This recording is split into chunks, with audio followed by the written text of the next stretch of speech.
বাবরি মসজিদ ভেঙে রাম মন্দির বানিয়েছে। একদিন তোমরা দেখবে এই রাম মন্দির ভেঙে আবার আমাদের বাবরি মসজিদ বন্ধুরা, গতকালকে আমি আপনাদের জন্য এই ভিডিওটি বানিয়েছিলাম। দেখুন, ভারতের রাম মন্দিরকে নিয়ে যেমন উল্টোপাল্টা স্টেটমেন্ট দিয়েছিল, তার উপর আমি একটা রিটালাইট ভিডিও জানিয়েছিলাম।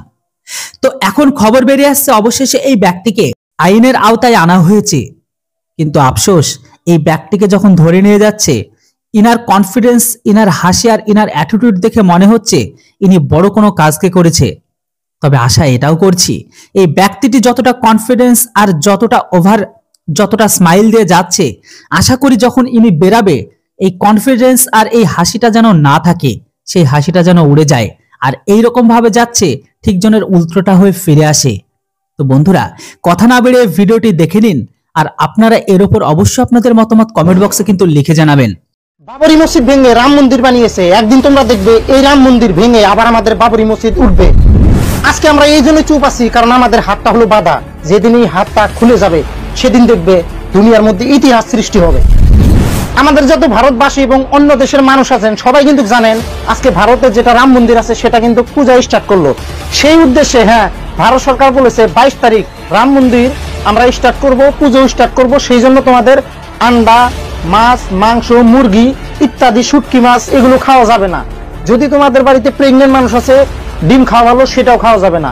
তাই আমি একটাই কথা বলতে চাই, রাম মন্দির কি এই যে পূজা স্টার্ট করেছে, রাম এসে ওই মন্দিরে আন্ডা, এই মুরগি, মাংস টাংস এগুলা খাবে নাকি? যে সবাইকে মানা করে দিয়েছে, আজকে অনেক দিন পরে রাম বাবা আসতেছে, সে আজকে অতিরিক্ত খাবো। তাই আমি ভাই, এই পাগলপান্তি এরা যে করতেছে, কিসের জন্য করতেছে আমি জানি না। আবার বলতেছে অনেক দিন পর, 500 বছর পর আমাদের রাম সীতা তার বাসায় ফিরে এলো। তাই আমি একটাই কথা বলতে চাই, এতদিন কি রাম বাবা অন্য দেশে কামলা দিতে গেছিল নাকি? যে অনেক দিন পরে আসতেছে আমাদের রাম বাবা।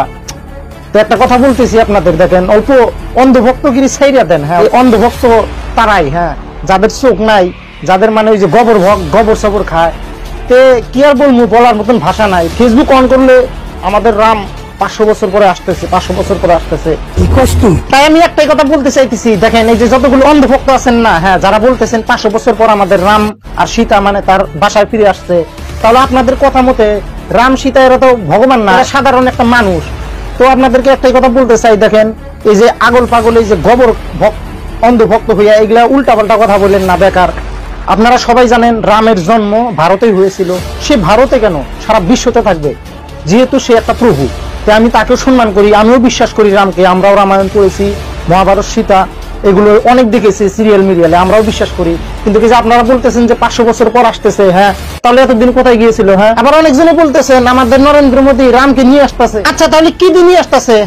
জাহাজ দিয়ে, না এই যে পানি জাহাজ দিয়ে, না উড়া জাহাজ দিয়ে, না ট্রেন দিয়ে, না ঠেলা গাড়ি দিয়ে? মনে হয় এরা সব গাঞ্জা মাঞ্জা খেয়ে পাগল হয়ে গেছে। তারপর আরো দেখতেছি একদিকে বাবরি মসজিদের ফটো, তারপর আর একদিকে রাম মন্দিরের ফটো দিয়ে বলতেছে দেখি আজকে কার ধর্মের পাওয়ার বেশি। এগুলো উপরে ক্যাপশন দিয়ে এ হলে লাইক করো, রাম মন্দির হলে লাইক করো, আর এই যে বাবরি মসজিদ হলে শেয়ার মারো। ভাই, কিছু কিছু মানুষ এই ধর্ম নিয়েও না ফেসবুকে ব্যবসা করতেছে, কি আর বলবো। তাই এই যে যারা এই যে তোমরা রাম মন্দির নিয়ে ফাল পারতেছো, তোমাদেরকে বলতেছি, দেখো তোমরা তো রাম মন্দির নিয়ে ফাল পারতেছো, দেখবা তোমরা ভবিষ্যতে যখন পূজা করতে যাবা না, তখন দেখবা সিরিয়াল ধরতে হবে। কারণ তোমরা সবাই জানো এটার নাম একটা বিজনেস, বুঝছো? সরকারে এটা একটা বিজনেস খুলে নিল, দেখবা এখন আরো কোটি কোটি টাকা কামাবে। আর মাঝে দিয়ে তোমরা কুত্তার মতন ভৌ ভৌ করতেছো। তো তোমাদেরকে একটাই কথা বলতেছি, তোমাদেরও সারা জীবন কামলা দিয়ে খেতে হবে ভাই, রাম বাবা এসে ধরা দেবে না। এবং আমাদেরও মতন এই যে যতগুলো ভাই মানুষ আছে, কামলা দিয়ে খেতে হবে। আল্লাহ এসে ধরা দেবে না ভাই। কেউ আমার কথাটা মনে দুঃখ নিও না। জাস্ট এই যে কতগুলো মানুষের উল্টাপাল্টা কথা হিসেবে ভাই ভিডিওটা বানালাম। যদি কারো মনে দুঃখ লেগে থাকে, তাহলে আমাকে ক্ষমা করে দিও। আল্লাহ হাফেজ।